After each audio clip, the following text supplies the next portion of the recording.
Hello and welcome to episode 26 of the Peterpodcast. I'm your host, reporter Taylor Clydesdale, and with me this week we have Deputy Mayor and City Councillor Henry Clarke. Henry is running for his 7th term on council, and with him today we talk about some of the biggest issues facing Peterborough. So the 407 extension is expected to be completed in the next few years to be able to connect to Peterborough. 2020.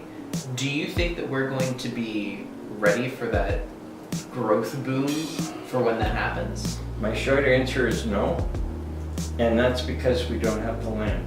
Now, if we were to get a deal early next year, then you've got to actually work it through. You've got to get the services in the ground, but the sooner we have something worked out, the better. We also talk about the housing market and transportation in the Parkway. So, hope you enjoy the show. Well, I am Henry Clarke. I am a resident of the city of Peterborough and currently a member of City Council. I've been elected and re-elected a total of 6 times. For the last 4 terms, I've been the deputy mayor. I have the honor of representing Monaghan Ward, and I love the citizens. They are a great bunch of people. How many years have you been on council? Just rounding up to 20 now. 20 years on council. Mm-hmm. I mean, that's impressive. Yeah, it's amazing when you think back how quickly it's going. So what is the secret to being elected 6 times? Short answer, do your job. I'm serious. You get back to people, you deal with their issues. Sure, there's meetings and committees and reports to read, but people want to know that when they've got a problem, you're going to be there for them. I hear that at the doors all the time. I hear it when I communicate with people. And providing that reliable service is very important. We've all heard it said that the municipal government is the closest to the people, and that's very true. People don't expect an immediate response from their MP or their MPP, but from their councillor they want to know, can they come to your door, can they phone your home, can they send you an email, and will you do something about whatever it is, because if they've reached out to you, it's important to them. Do you find people underestimate just how important their ward councillor is in their day-to-day lives? It's an excellent question. I think they focus more on the mayor because he or she is seen as the head of council and therefore the person that can make things happen. Mm-hmm. In reality, at the ward level, where you're helping a person with a tree that's come down, a sewer that's blocked, it's not the mayor, it is the councillor and the staff. And I gotta tell you, the staff of our city are absolutely phenomenal. Mm-hmm. I haven't run into one that anything is too much trouble. They will go the extra mile anytime you need them. I don't think people realize how many hours they work. It's not at all unusual to see them in the morning early, staying late. And what blows me away is, as you know, we get our packages the week before a meeting. I do my reading on the weekend. That's when I have my time, because I still work full-time at Quaker. Mm-hmm. So Saturday morning out comes the package and I read, and there's always something you're curious about. So I send off the email. And it won't even matter if I say, don't touch this until Monday. I get responses back from virtually every staff member within an hour or 2. And sometimes very detailed ones. Yeah, certainly the city staff have been, from my experience in my position, they've always been extremely helpful for our work. And I've talked to a lot of people some councillors, some former city councillors, and they've all said the same thing. It's really the staff that are the city staff that are the foundation for what goes on at City Hall. Absolutely, they are our professionals. They are the ones that rely upon for the expert opinions. I mean, I have an honors BA in history from Trent. That doesn't tell me a whole lot about how to operate an airport or what the right decision is for setting out a contract to rebuild a street. Mm-hmm. But we've got the people who do know that, and they write the reports and then they answer our questions. and make sure that we understand and either accept their judgment or sometimes go to something else. So you've been on council for 20 years now, and so what roles have you served in that 20 years in council? Because as you said, you've been the deputy mayor for four of those terms. Yeah. So what are some of the chairs and committees that you've? There's not too much. The most recent ones, of course, the Joint Services, Chair of Finance. Yes, I'm the guy that may cause your taxes to go up. Chair of Housing was the first big one that I had. Sylvia Sutherland was looking, the province had told the city to take it over, and I asked for it. And it was and still is my first love, working with affordable housing, making sure not just affordable housing, but the supply of housing, building lots and so forth in the community. I was chair of the fire department for 2 terms. Great bunch of people there. I used to have them call me. I would go to the fires with them and see what was going on and try and help out. And I watched them. I'm still in amazement of people who will run into what all the rest of us run from. And I've seen some of their equipment afterwards and go, how did you do that? Yeah. So I've dealt with those. I was on the library board at one time. There's not too much around the city I haven't been involved with or had my finger in. Okay. So, for 20 years on council, what are some of the accomplishments that you can kind of look at and say, this is the thing that I'm the proudest of? My experience with council, goes back relatively few years in comparison to, all the work that you've done. Because, I look at some of the things that council's done. There's big things and there's little things. There's things that impact major lives. Probably the thing I'm happiest about what I did is one that will have everybody go, It was the splash pad over on Sherbrooke Street. I worked for 7 or 8 years to make that happen. And all you have to do is listen to the laughter of the kids, and it makes you feel really good. That was a simple thing. I mean, we get sidewalks fixed. I've been involved in neighborhoods that needed a sidewalk put in. A couple of places where we needed pedestrian signals on Sherbrooke Street where we needed lights. But those are ward issues that are important to the people. In terms of the bigger issues, obviously I've been involved in all the discussions from PDI to the Parkway to the casino, not always on the winning side, but that's okay. Those were decisions of council, and therefore they have to be understood and accepted, and we move on to build the city with that. I was about to ask as well, what do you think is the most important thing that you've ever had to make a decision on during your time in council? The most important, I believe, is one that is still out there, and that is the enterprise lands with Cabin Monaghan. Mm-hmm. The decision to annex the... Annex them, work with them, partner with them. There's many different options. The simplest one is an annexation in return for obviously some finances and the supply of services. Mm-hmm. That's the simplest, cleanest one, but there's other options too. That one I say is the single most important because right now our community has maybe 15 acres of industrial service land left. And that's not 15 acres in one piece. They're in several smaller ones. Mm-hmm. So if a major employer wants to come here, and we would all love to bring a major employer here, we have nowhere we can put it. It can't go out in Cabin because they don't have the services. Can't come in here because we don't have the land. So it's somewhere where we've got to sit down and quit the us and them and come to a decision about what's better for the region and allow both the township, the county, and ourselves to move forward. Now that is a decision, or that is a deal, that had fallen through. The city and Cabin did have that deal to take over that land and develop it into that commercial area, but unfortunately that isn't something that's happened. So well, the need to develop it, have a little bit more commercial land, it's still there. Yes, it is. And to be clear, the township and the county were in agreement with the deal that was on the table. Mm-hmm.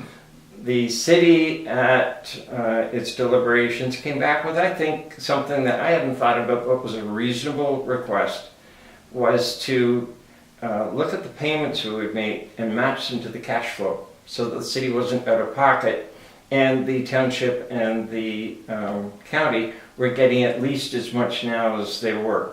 Yes, because originally the annual payments were fixed per year, so it was, Yes. how much per year was it? Oh, I'm sorry, I can't quote chapter and verse. It was a couple $2 million a year based upon the taxes. I might be, if you don't mind me searching something while Yeah. I have my computer open, but maybe I can find the exact amount and then we can. I'm sorry, I don't have properly that number in my head. But we were looking at it to match giving back their taxes that they would have had, paying for their infrastructure, because we would receive bridges and roads that they had paid for, and also some funds to seal the deal. Yeah. I've heard many different terms put to it, but let's call it an incentive. Mm-hmm. Yeah, unfortunately I wasn't able to pull up the exact amount, but it was a fixed amount per Yes. year. And then council kind of came back and said, do you mind if we change the scaling of those payments so that we would give you a little bit less money early on, but as we generate more tax revenue from this land, the payment sizes increase to, Correct. I believe it was $2.5 million a year, and then later on those payments would increase to beyond $2.5 million. Yeah, so they got the same amount of money over time. Yes. And they never got less than what they're getting now. I actually think it was a very smart move on council's part. And when I thought about it, I thought, yeah, I can see why that works. The township was nervous and pulled out.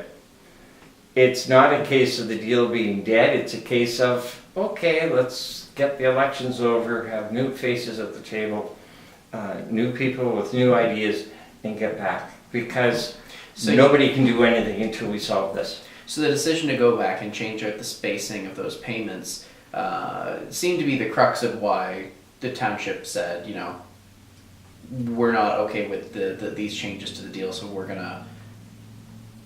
not going to accept those terms. Yeah, they wanted it as the original deal was put forward.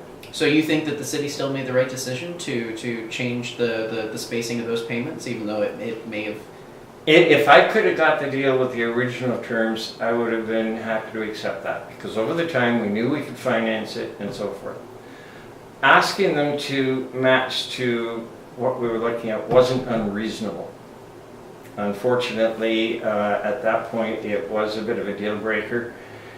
It's my understanding that they were nervous that there might be something else we would then ask for if they agreed to that. So let's get the election over with, and then let's get back to the table and finally fish or cut bait. Mm-hmm.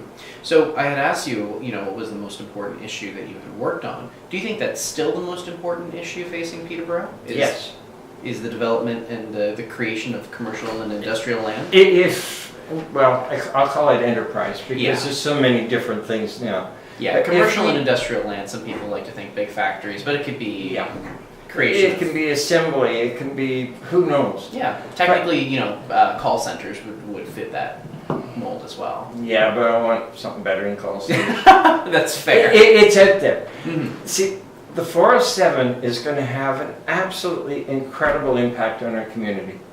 I work at Quaker. Mm-hmm. Part of what I do is dealing with the logistics of moving product that I have decided what we need, because I'm a planner, and I have to be able to move it. And most of those things move by truck. We are within 500 miles of a quarter, I think it is, of the population in North America. You've got huge centers. I mean, Toronto, 3 million people, New York City, just as a couple of examples. So when you look at what we're sitting with here, we have a skilled workforce, we have a multilingual workforce, we have great education systems, fabulous lifestyle, and wage rates that are much more attractive to business and industry than in some of the larger centers where the costs are higher. So our ability to really be on the radar for these folks is high, but we have no place to put them. So the 407 extension is expected to be completed in the next few years to be able to connect to Peterborough. 2020. 2020. Do you think that we're going to be ready for that growth boom for when that happens? My short answer is no, and that's because we don't have the land. Now, if we were to get a deal early next year, then you've got to actually work it through. You've got to get the services in the ground, but the sooner we have something worked out, the better. We know that there's been developers coming into the area and looking. It's not a case of the city having to put out huge amounts of land. We don't own the land, and the plan is not to buy it. We want the people who own that land already to use their ability, and there's some of the largest developers in the world sitting out there. We want them to bring the business here. In return, we can offer them, if it's within the city, access to water, sewer, and so forth, because many of them are home builders. So they can build the homes that match with the workers who are going into those places. And that's a win-win for our local economy. That's jobs for the kids so that they don't have to leave.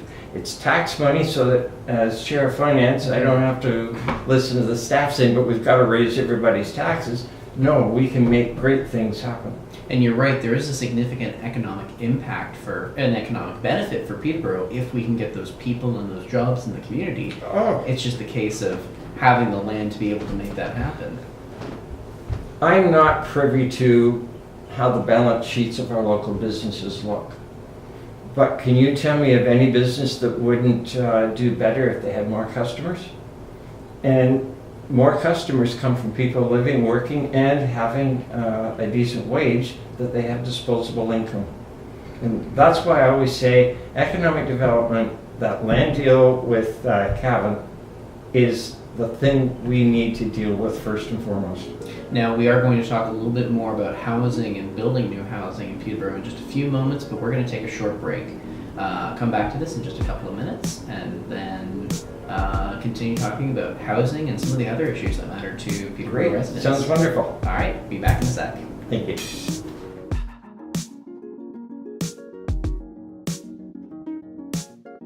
We're back on the Peterpodcast now, and let's talk about some things that are important to Peterborough and are going to be affecting the next, much longer the next 4 years. They're going to be affecting the next 10, 15, 20 years. Sure. Why don't we start with housing, because that was something that we had alluded to when we took a break. And just in regards to Peterborough's housing crunch right now, housing prices are higher than they've been the past few years.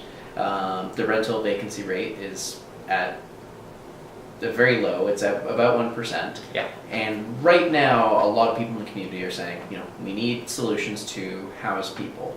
What do you think of that, and what are some of the solutions that the city needs to be undertaking? Well, there's a number of factors. First of all, I'll call it the general housing, and you're right, there's a problem. We have virtually no service building lots right now in the city because we got into a crunch where a couple of major subdivisions didn't get approved. And so we sent the developers back to the drawing board. We wanted them to do something better than the traditional cookie cutter that when I joined council was what it was. Mm-hmm. Now we are saying we want greater density, we want mixed use, so that you have what's traditionally called single family, multi-residential garden homes.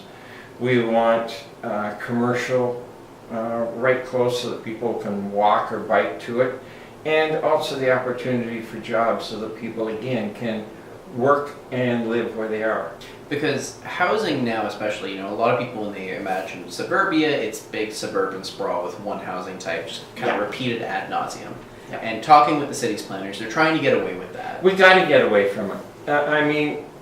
I'm knocking on doors that when I was a kid were farms. And I could tell you about my grandmother who grew up in the avenues and remembers when those were farms. So building out onto really good arable land in the long run just isn't going to work. It's also expensive. Mm-hmm. I'm the chair of finance, and people look at me and say, why are my taxes going up? Well, if we can intensify in an appropriate way, yes, we're still going to need subdivisions because people still want those kind of things. But if we can have more people in this area, then the bus that's going through has more customers. The garbage truck can make fewer stops because it's in a small area. In the downtown, huge opportunity there to build up. You get the same kind of efficiencies for the use of your sidewalks, your roads. You got more people traveling on them. And when you plow it once, you are servicing 100 people instead of 20. That means that the cost of operating the city stays down, and we can therefore control our costs and therefore control our taxes. So there's a great opportunity there. See, I was reading a story today. The mayor of Brantford, Chris Friel, was talking about the density targets that the province had mandated. With places to grow? Yes, with Places to Grow Act. And he was basically saying that a lot of these density targets are impossible to reach. And before the provincial election, council gave city staff the directive to reach out to the province and see if, now correct me if my phrasing of this is slightly off, but to basically see if we can get those density targets to a bit more of a reasonable level. On the short term, yeah, we still agree that over the long term, you've got to get to that. Mm-hmm. But right now, we have made, I think, some good steps on the way. And I think that the changes to the subdivisions to put some of those things in. There's some really exciting things coming in the downtown. Mm-hmm. I've seen the plans for them that are going to encourage more people to live there. Now, I hear complaints a lot of the time about the downtown. I also hear people praise it because it is a great place to go for entertainment and so forth. But the more people we can have living and working in the area, and the estimate I heard was that we need about 5,000 more people down in the downtown area to really make an impact. Now, for instance, we've got the Y that is being changed. And I know of at least 2 others that are coming. One has been talked about openly at council, which is the old school that is being changed. But there's other things that can happen. If you have those people in the area, one of the first things is it's called eyes on the street. People feel safer because when you go hustling and bustling, there's people around. About 18 years ago, I was in New York City. Never been there before. 11 o'clock at night, there's almost as many people on the street as during the day, and it's like, hey, it was a happening place. It was very interesting. But you also felt safe. Mm-hmm. And we hear that all the time. If you have more people in the area, they're going to patronize the stores and the businesses that are there. That makes them do well. And it also attracts businesses that maybe another grocery store, maybe a ladies' hair salon, because there's now enough people that it's worthwhile in the downtown to patronize more than what's there. Mm-hmm. All of those things bring people in, and going back to what we were talking about, the ability to get more use out of your infrastructure. It also means that if people have a job in the area and are living there, they don't need a car. And there's a lot of people that don't want a car. They want a bike, they want to walk, they want to take transit. Oh, if I could bike to work every day, I certainly would. Yeah, hey, I heard from a gentleman who has a bit of a startup enterprise in the downtown, and he said he had 30 employees, many of whom would be of your generation, who would love to have an affordable place to live in the downtown. So there is a demand there, and there's some steps coming that I think will start satisfying that.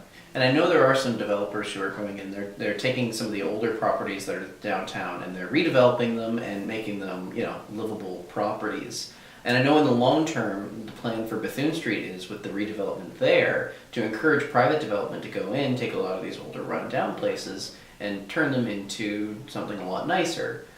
The problem that I see, and there might be a solution to this, there might not be, is that when a lot of these redevelopment projects go in, they're taking these places that are currently, these low income rental places, Yep. that they might be dumpy and falling apart and filled with Yeah, I bugs think or the term is drugs. gentrification.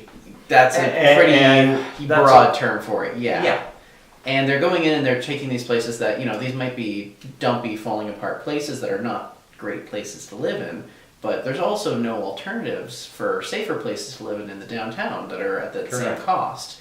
So what happens when you have all this private development going on to encourage housing growth in those areas, and then all these people who are living in these areas who want to be close to the downtown because the social services is down there, Parn is down there, all these services that they're using are Sure. down there, and they're being pushed out of that area in favor of people who have money. That's, I think, where the city has to work very hard on its policies. One of the best things is, I keep hearing, well, we need more affordable housing. No, we need housing that's affordable. And there's a couple of things. You talked earlier about the fact that the vacancy rate is very low. Well, if we don't get building lots so that people can build new houses and get out of rental, that causes a problem. But we also know that if we build the appropriate kind of rental accommodation, and then, for instance, do rent supplements and so forth, which the city would be able to afford more if we have some of these really good economic things going on, the density and so forth. Take the money that you're saving from not having to plow 3 blocks of street and only one for the number of people, and put it back into housing. That's a simple way to look at it. But if housing is affordable, then they can find a place to live as long as we have the supply. And they say that is an issue right now. And they say as those subdivisions open, that's going to make a change. As some of the intensification projects kick in the downtown, that's going to make a change. So we need it badly. So what's the distinction between affordable housing and housing that is affordable? Probably the simplest way, in my mind. Affordable housing says probably it's government owned and government operated. Okay. But if Like housing social rent geared income housing projects. and remember, there's a difference between affordable housing and rent geared income. Mm-hmm. Rent geared income is heavily subsidized, almost always by the feds and the province. Municipalities don't have that kind of money. But it is usually for people who are very low income and just literally would be on the streets otherwise. It could be they're paying 20% of whatever they've got, and it's usually not much. Affordable housing means that, for our definition, they are paying no more than 1/3 of their income, provided they earn at least 80% of the median. I know that's a bit of a technical jargon, but it's the way we try to work out, well, is it affordable or not? Yeah. The short form is that people generally shouldn't be paying more than 1/3 of their monthly income on their rent. Yeah, that's an easy way to think about it. Okay. And leave some of the mumbo jumbo out of it. And I know annually the Housing is Fundamental report, it might be the 10-year homeless and Housing and Homelessness Plan annual report. I forget which one, but they basically say that, generally speaking, people are paying way more than that 30% mark. It's closer to about 40 or 50%. We have a significant portion of our population, yes. Let me think. The median income for Peterborough is $27,000 or $28,000. If you're trying to raise a family on that, that's not a whole lot of money by the time you pay heat, hydro, rent, or whatever. So yeah, it's a real struggle to make ends meet. So again, if we can do some of these things that help, such as with the 407, getting more business and industry here, we can help those who are capable of working and who want to find jobs. There's a lot of people out there who will never be capable, whether they have various issues in their life and so forth, but then maybe we can help them a little more. The city already puts more money in than we're required to, and it's the right thing to do. Mm-hmm. Sylvia Sutherland had a wonderful saying, you may have heard it.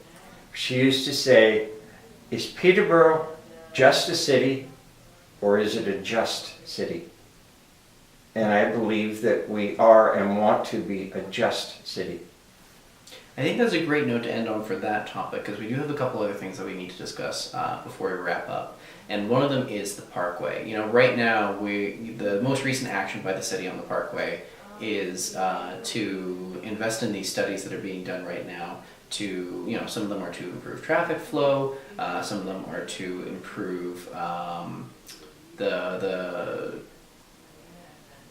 traffic lights in the city, Right. to better synchronize them. So right now, those kind of things are going to feed into, you know, what the city is eventually going to do with the Parkway, be it, you know, invest in building the Parkway finally, or alternatives to the Parkway. But what's your stance on what we should be doing?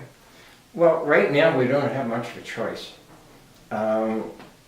We're moving ahead on the Parkway. I voted to go ahead on it. I'm not keen on the bridge. I would happily take it out, and I've said so. But we must have an efficient means of moving traffic and logistics within the community. We believe that we had a plan. We put it forward to the province, and the province sat on it and ultimately rejected it. The cost to try and move ahead with that is prohibitive. So we have asked the staff to put their thinking caps on and come back. Now, you touched on some of them. We know there are intersections that need improvement. We know that there are connecting links that haven't been built. And a simple example we're handcuffed on is the section of the Parkway from the South Park, from the hospital access road down to what we call the Parkway. I haven't met anybody that doesn't believe that's the right thing to do. But right now we can't, because it would be considered piecemealing all the rest of it. And unfortunately, what the Ministry of the Environment has said to the city is that you can't do that. If you want to build part of the Parkway, you have to do the environmental assessment for the whole length of it. Right, and with the regulations that they put on us, first of all, it's millions of dollars, and second of all, it will be a number of years. We've already gone through several years with our inability to improve intersections that we know desperately need moving. Simple example is, let me think, Goodfellow at Sherbrooke. Sherbrooke at Clonsilla. Sherbrooke over at Monaghan. Mm-hmm. Those intersections are a mess, and we all know it. But under the rules and regulations, we're allowed to fix them. So I think we're going to have to take a pause from the major issue and deal with the small ones so that we can get things moving again. So rather than look at, you know, let's build the Parkway or let's not build the Parkway, it's let's fix this spot and this spot and this spot, and then maybe the Parkway isn't necessary anymore. That could very well could be. We're putting a fortune into active transportation, where we're spreading new bike paths and so forth. We're seeing changes in the way people are driving. Young folks tend to stay home more and use the internet or texting to talk to each other rather than gathering in homes. Mm-hmm. Even the studies for the Parkway say the north end isn't needed for 20 years. With us improving our transit, with us improving the active transportation, with intensifying in the downtown, who knows what that's going to show in the time. But what we do need is a plan of where we're going. The time zone, the timeline may shift. But if we can't tell our developers and our business people where the roads will be, we're hamstrung. And as a councillor, I get the calls about people speeding through neighborhoods. The police have a new program out this summer that are trying to deal with that. But those things have been very difficult to really deal with because of the way our transportation system has been up in the air. So, if you don't mind me kind of condensing some of that a little bit, it's that you're for the Parkway, but right now we need solutions. Yeah. And that solution might not be the Parkway, and if the Parkway doesn't get built, as long as there's solutions there, you're okay with that? Yeah. Okay. People have to be able to move around in the city appropriately. Mhm. So I build that lower section of the Parkway right now if I could levitate it in. You know, if I was. I'm getting a mental image of you sitting there doing the paving yourself. But everybody wants that piece. It makes logical sense. Yeah, and it's a little bit disappointing that when Medical Drive was built and council had the choice to do that way back in, I believe, 2001? No, not 2001, not that far back. Medical Drive was 2011. Yeah, I don't think we did, but. It was on the table originally when Medical Drive was I remember built. now. Okay, you would probably have a little bit now. better memory of it than I would. There was a problem in the technical way that the, what's the right term? The technical statement or the question that was given to the consultant was published. And as I understand it, the connection from what are the current roads down to the to what we call the Parkway was outside the boundaries of the study. And therefore, legally and under all the terms of the Environmental Assessment Act and so forth, the consultant was precluded from proposing that as a solution, and the city was precluded from building it. Okay. It was a mistake. A legal mistake, and now... Yeah. Yeah. And now we're paying for it. Okay. 'Cause that thing should be there. All right. We just have a few minutes left, so I want to move on to the last issue of the day. The PDI sale being that issue. You know, it's something that right now we're invested in this deal to sell PDI for $105 million to Hydra 1. And you were on the side that voted to sell it. To sell it. Maybe you can explain why you made that decision at the time and whether you still stand behind it. I still stand behind it, absolutely.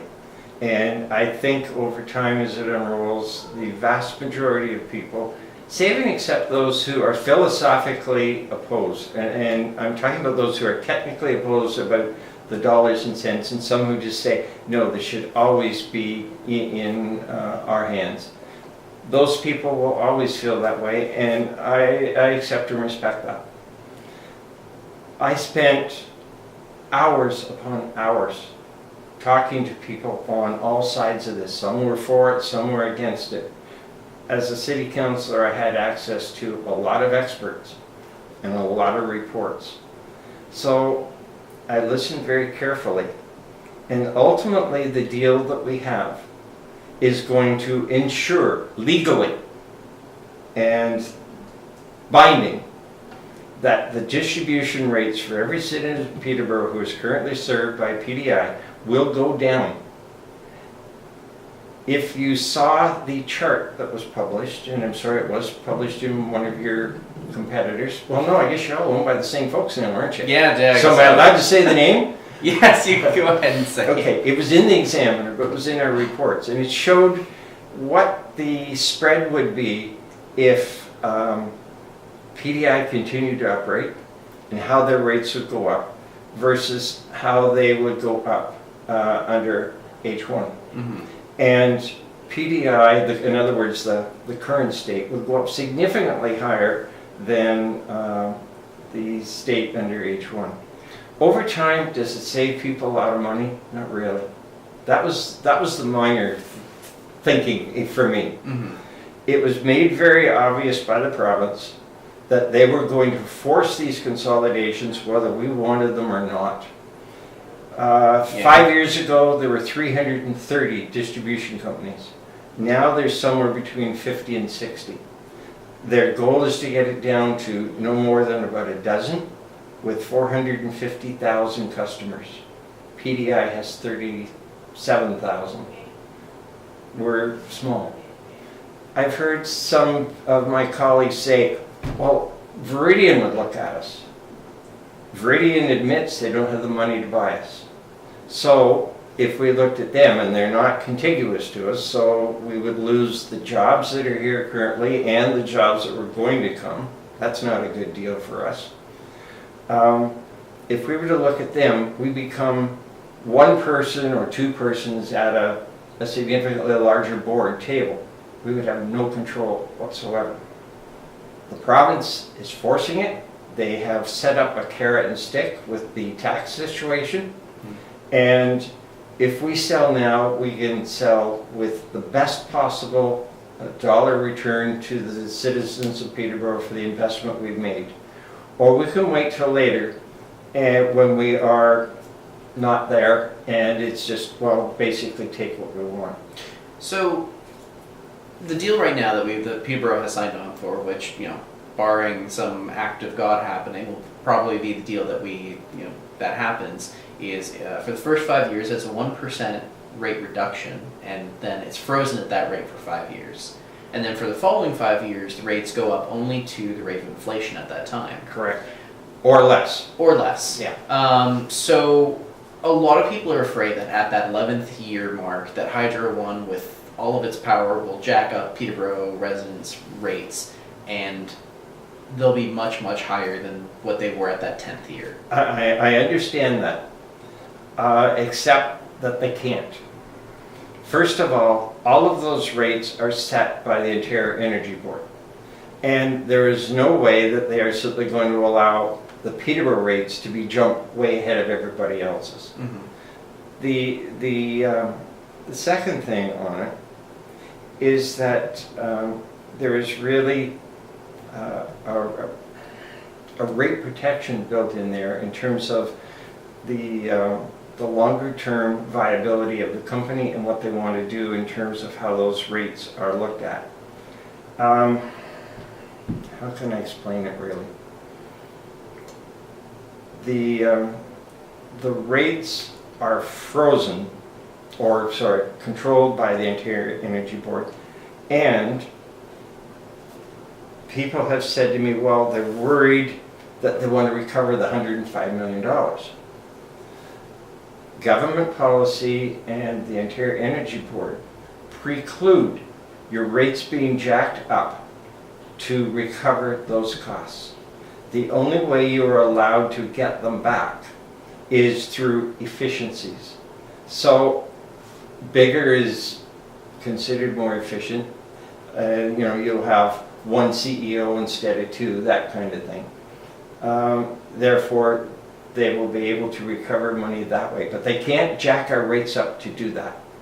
They can apply for costs, but if the Ontario Energy Board says no, they don't get it.